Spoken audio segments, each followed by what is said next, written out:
Good morning, and thank you for being here. Yeah, I'm here physically in Ottawa once again. I'll be, of course, Elizabeth May, Green Party, Saanich Gulf Islands. I'll be covering for our caucus until the end of the session, June 17th or 18th. I think we'll probably wrap on the 17th. C'est un grand plaisir d'être ici pour le Parti vert, dont la Chambre de commune, dont notre système de parlement hybride et aussi en personne.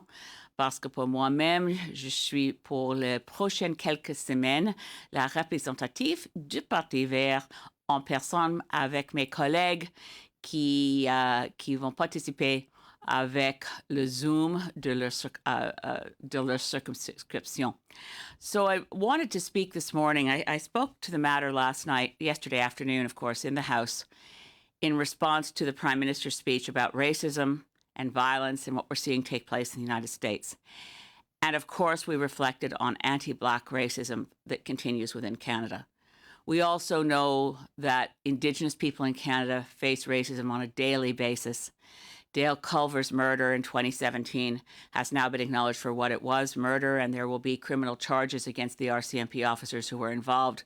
An Indigenous man in Prince George who died in circumstances not that different from how we're seeing Black men killed in the United States and in Canada. But there's no question that what's taking place in Canada and in the United States differs in one quite substantial way. And that is that when we face moments of grief, of shame, of horror, we can look to our elected leaders, whether our premiers or the Prime Minister, to at least attempt to give us solace, leadership, to encourage us to believe that better is possible. Now, I take Jagmeet Singh's point from yesterday that the Prime Minister's speech is pretty words and so on. But pretty words are so much better than vile language so bad that Twitter decides to put a warning that it incites violence, that Facebook employees quit because Mark Zuckerman won't take down comments that are incendiary. And those comments are from the President of the United States. Hier, j'ai dit qu'on doit faire les choses, d'agir en solidarité avec les peuples noirs, avec les manifestations, avec les peuples qui veulent la vraie justice, qui exigent la justice, pardonnez-moi, la justice. People right now, regardless of skin color, are demanding justice. And peaceful protests must not be met with police brutality. And the example I mentioned yesterday in the House, because it's so deeply shocking, was that the U.S. executive would clear away peaceful protesters from in front of a church, including members of the clergy who were there to give out cookies and bottled water to protesters demanding justice in the death of George Floyd. Clear away protesters using tear gas in a peaceful protest that posed no threat to anyone, in order to clear a pathway so the President of the United States could stage a photo op in front of an Episcopal church of great historic significance, hold up a Bible as what the Bishop of the Episcopal Church of the United States of America, Michael Curry, described as a purely partisan action. The situation in the United States is made more dire by what Donald Trump does. So I wanted to make it really clear once again, because the Green Party has asked for this before, we ask for it again. It's clear that if you're Muslim, if you're Black, if you're Latina, if you're Indigenous, the United States is not a safe country. And our safe country agreement with the United States, which means we turn away people that in other circumstances would have a claim for refugee status, simply can't stand anymore. We need to change that status so that people seeking refugee protections in Canada can get here.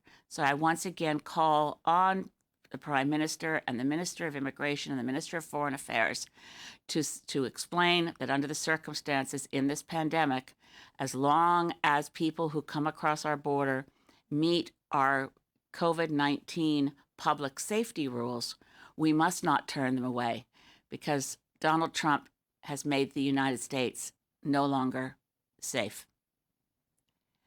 And I'm open to any questions anyone might have. Je suis disponible pour les questions. We'll now start the question period. As usual, one question, one follow-up. We'll start with the question on the phone and then turn to the room. Opérateur, on est prêt pour la première question? Merci, thank you. Please press star 1 at this time if you have a question. S'il vous plaît, appuyez sur étoile 1 maintenant pour poser une question. La première question est de Hélène Buzetti. Le Devoir, votre ligne est maintenant ouverte. À vous la parole. Oui, bonjour Madame May. J'avais une question vraiment technique, mais votre parti a demandé la subvention salariale. Je voudrais savoir à combien d'argent estimez-vous avoir le droit? Je sais que l'argent n'a pas commencé à être versé, mais il y a des calculateurs en ligne. Quelle est l'évaluation de ce que va vous rapporter cette subvention? Bonjour Hélène Buzetti, merci pour la question. Malheureusement, j'ai aucune idée parce que je suis pas le directeur exécutif du Parti vert du Canada. La gestion du Parti vert du Canada avec notre équipe et avec la direction des autres peuples, pas avec les députés verts. Mais nous n'avons pas une très grande équipe. Je pense que ce n'est pas un très grand chiffre, mais je peux demander à notre nouveau directeur exécutif qui s'appelle Pratik Washi et aussitôt que possible, mon équipe va rappeler et donner cette information. Et donc, j'en comprends que vous pensez que cette information devrait être publique. Je voulais juste vous relancer. Aujourd'hui, c'est la date limite pour être candidat à la chefferie pour votre succession. À date, il y a, je pense, 6 candidats. Qu'est-ce que vous pensez de la course comme telle qu'elle se profile et regrettez-vous d'avoir participé peut-être à côté de Mme Annamie Paul et Amita Kuttner qui a été un peu critiquée? Oui, nous avons les candidats excellents dans la course à la chefferie et je pense qu'il sera un autre ou deux aujourd'hui parce qu'il y a les candidats qui ont fait leur effort pour organiser, pour lever de fonds, qui ne sont pas déjà annoncés. Alors, il sera peut-être 7 ou 8, je ne suis pas certaine, mais je pense que la course à la chefferie pour moi, c'est les vedettes, vraiment les candidats extraordinaires comme Annamie Paul, Amita Kuttner, Glenn Murray, l'ancien maire de Winnipeg, l'ancien ministre d'Environnement du gouvernement d'Ontario. C'est un groupe, David Murner, puis maintenant aussi les autres qui sera, j'espère, accepté comme Mariam Haddad, avocat à Montréal, qui était aussi extraordinaire.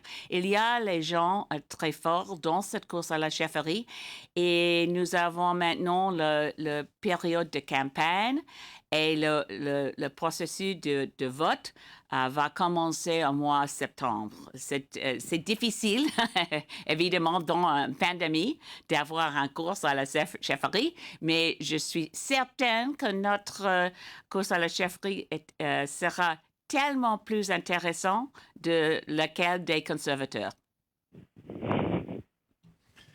Prochaine question au téléphone. Merci, thank you. La question suivante est de Lina Dip, la presse canadienne. À vous la parole. Oui, bonjour, Madame May. On a déjà su qu'une personne qui ne sera pas candidate dans cette course, c'est M. Tyrell au Québec. Et il dit, lui, que s'il abandonne ses ambitions au leadership, c'est parce qu'il a subi des pressions puis même des menaces de vous et de votre entourage. Alors, je me demandais, qu'est-ce que vous répondez à ça? Oui, je laissais les mots de Alex Terrell avec lui. C'est pas vrai. Je pense c'est bizarre après. Il a fait la course à la chefferie, il a fait son annonce. Mais évidemment, il ne comprend pas la structure du Parti vert, notre constitution. Nous avons un conseil fédéral et il a nommé, il a dit dans son entrevue les choses qui c'est pas vrai. J'ai pas nommé mon mari. Il était élu dans un processus vraiment démocratique dans le parti. Et pour moi, comme député du Parti vert dans la Chambre des communes, je ne jouais pas un rôle dans la gestion du parti. Ce n'est pas un seul niveau de pouvoir pour moi dans la gestion du Parti vert du Canada. Je reste dans le Conseil fédéral comme l'ancien chef, mais je n'ai pas le pouvoir de voter. Alors, je pense que Alex Terrell a fait son décision. Je dis à lui, bonne chance comme chef du Parti vert du Québec. Et nous avons les autres candidats pour un course à la chefferie qui sera très intéressant. Et j'espère que les gens, les membres du Parti vert du Canada et les autres Canadiens et Québécois et Québécoises qui sont intéressés dans une partie avec un avenir, avec un avenir de promesses. Et maintenant, c'est clair dans la pandémie que les politiques du Parti vert du Canada sont les politiques que maintenant tout le monde parle de garanties annuelles universelles pour salaire annuel garanti d'abordable. Nous avons les politiques pour augmenter notre système de santé publique, les politiques pour une économie verte pour l'avenir. Alors, je pense que nous sommes dans une bonne position dans notre course à la chefferie et bonne chance à M. Terrell. Croyez-vous que la sortie de M. Terrell pourrait nuire au recrutement au Québec, étant donné que les Verts québécois sont partis? Est-ce que vous avez peur d'un impact là-dessus? Et puis, je voulais savoir, qu'est-ce que vous pensez de... Vous vantiez la qualité des candidats au leadership. Pensez-vous que c'est une brochette assez diversifiée ou est-ce que c'est pas encore un autre groupe d'hommes blancs d'un âge moyen comme les autres partis? Je pense qu'il ne fait pas une différence, pas du tout. Nous avons un groupe intéressant, un groupe divers. Et je dis que je pense qu'une candidate très forte au Québec, comme Mme Mariam Haddad, avocat, une femme extraordinaire, qui aussi a dit, comme M. Terrell, qu'elle était socialiste écolo. Il n'y a pas un problème de trouver quelqu'un qui dit nous avons une politique, un choix. C'est clair que dans la constitution du Parti vert du Canada, la chef ou le chef du Parti vert du Canada ne jouait pas un rôle comme dans les autres partis. Le rôle, c'est de devenir notre porte-parole plus haut. Ça, c'est le rôle de chef du Parti vert du Canada. Comme chef, il y a 13 ans que j'ai joué le rôle, je n'aurais pas le pouvoir que M. Terrell a dit. Je reste comme quelqu'un qui s'est donné un rôle de servir l'intérêt des membres pour un mouvement vert. Et j'ai beaucoup de confiance. Je pense que Mariam Haddad est quelqu'un qui était, les gens dans son équipe a dit qu'elle est pour Canada notre AOC. Elle est quelqu'un avec un esprit tellement intéressant et vraiment passionné. Alors, avec Annemie Paul, Amita Kuttner, David Murner, Glenn Murray, c'est peut-être les autres qui ne sont pas déjà annoncés. Je pense que nous avons une très forte équipe et j'ai hâte le moment quand les gens qui sont maintenant les candidats pour la chefferie du Parti vert de Canada, quand tout le monde vont devenir un groupe de caucus parlementaire. C'est pour moi un rêve, mais c'est vraiment possible. Opérateur, prochaine question au téléphone. Merci, thank you. The next question is from Mia Rapson from the Canadian Press. Please go ahead. Your line is open. Good morning. I'm also curious about the leadership race. There were concerns early on that the fees that the Green Party had set were too high. Several people who've been looking at running said they were too high, and most of those people have now chosen not to run. They're not on the list. What do you think about the fees? Were they set too high, or do you think that it was a fair amount? Well, I'm part of the party and don't want to dive into my personal views on the rules that were set. They were approved by our elected federal council, and the fees that were set certainly were a lot more than what I faced in 2006 in the last leadership race. But the situation has changed. We're not any longer a group of people in the wilderness where everybody said when I was running in 2006. I didn't get any questions from the media about our fees, and nobody thought that I had a chance of getting elected.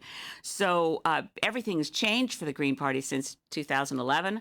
I was the first elected Green at a federal or provincial level, and now we have, I think it's nearly 20 people between 4 provinces and the federal level where we have elected Greens. And so becoming leader of the Green Party is a real thing.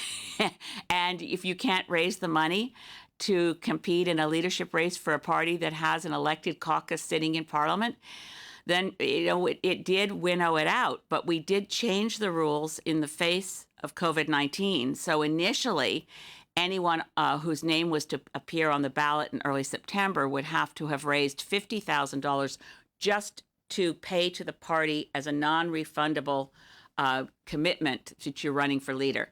That was reduced to $30,000 by the beginning of September. So any of the names you see when the deadline is over and the list of approved candidates is announced, and there are at least 1 or 2 appeals going on over internal decisions around vetting, but when those names are announced, they will have committed and already paid in $10,000. The second tranche of an additional $20,000 from each of them will be due at the end of the summer. And so far, people are raising money. I've been participating in helping candidates in fundraising events that we've been doing on Zoom.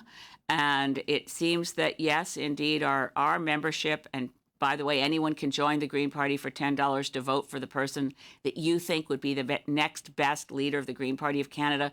Voting is one person, one vote from wherever you are across Canada. So you don't have to physically come to our convention if, in fact, we feel we can have a physical convention.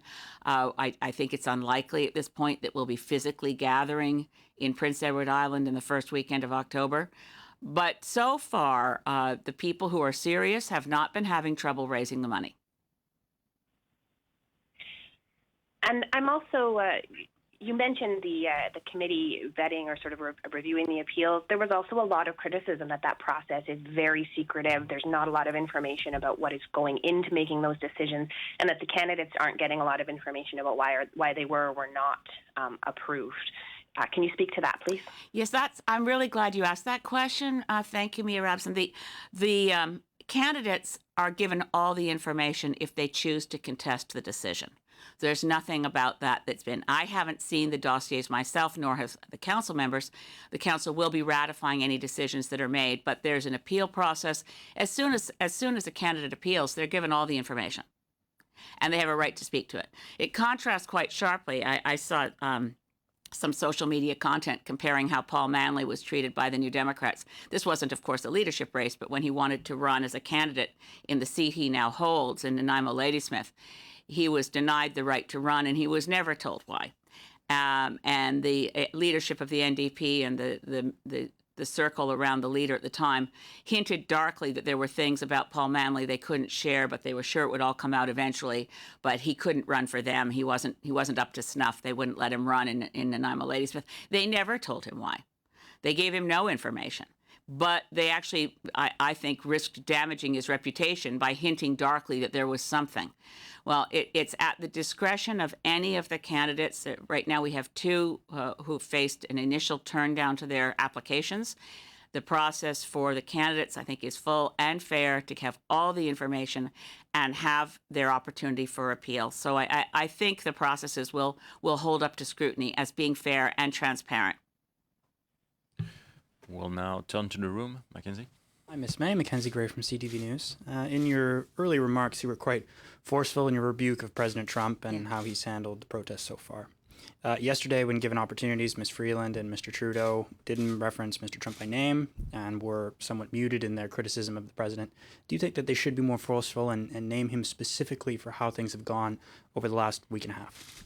What I hope that they will do is take on board and the request from the Greens for months now that we renegotiate, well, for years actually, that we reestablish what it means to be a safe third country, and say that in the case of people coming to our border through the United States, they shouldn't be turned away. We've been making this point since Trump came to office with his anti-Muslim ban, that you couldn't be a Muslim in the United States and feel safe. It was no longer a safe third country.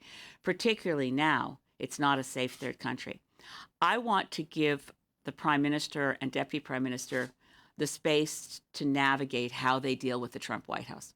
But as an individual and as parliamentary leader for the Green Party, I can't stand by and watch what the president is doing without being one of the voices that I hope is heard from within our borders and into the United States to give comfort to those who are protesting, to give comfort to governors who've been told in the face of their efforts to keep the peace, the president of the United States calls governors weak and threatens to bring the military in. This is a very dangerous situation, and I do think those of us in other countries should speak out. But I won't criticize the Prime Minister and the Deputy Prime Minister because the nature of what they have to do in negotiating, keeping the border closed for safety right now for COVID-19, we're in different jobs and different roles. I just knew I could not stay silent as the President of the United States urged violence and in coded language has been giving succor and oxygen for years now to white supremacists. And I also spoke yesterday in Parliament. I think it's essential that we in Canada hold a full inquiry to determine to what extent white supremacist organizations are infiltrating our own police forces and our own military. The memo from the FBI to warn, it was an FBI bulletin from 2006 that was recently documented in The Guardian, that that memo from the FBI warned that white supremacist groups were deliberately targeting joining police forces as officers. That begins to explain what we're seeing, because it's the numbers of acts of violence, killing Black men, and assuming that they faced no charges, that there's something very, very disturbingly wrong. And I think we need to know in Canada, we know we have white supremacist groups that organize. We know CSIS has warned of this. We need to recognize them for the terrorists that they are. And as I said yesterday in my speech in Parliament, if there's one thing worse than a white supremacist with a gun, it's a white supremacist with a gun and in uniform. There's no reason to think this isn't happening in Canada. We need a full inquiry to determine the extent to which it is. On another topic, the NDP and the Liberals have struck a deal to limit Parliament for an extended period of time. You've been around Parliament for a long period of time. Mr. Scheer has said that it is a central service. We should be sitting. What is your opinion on this?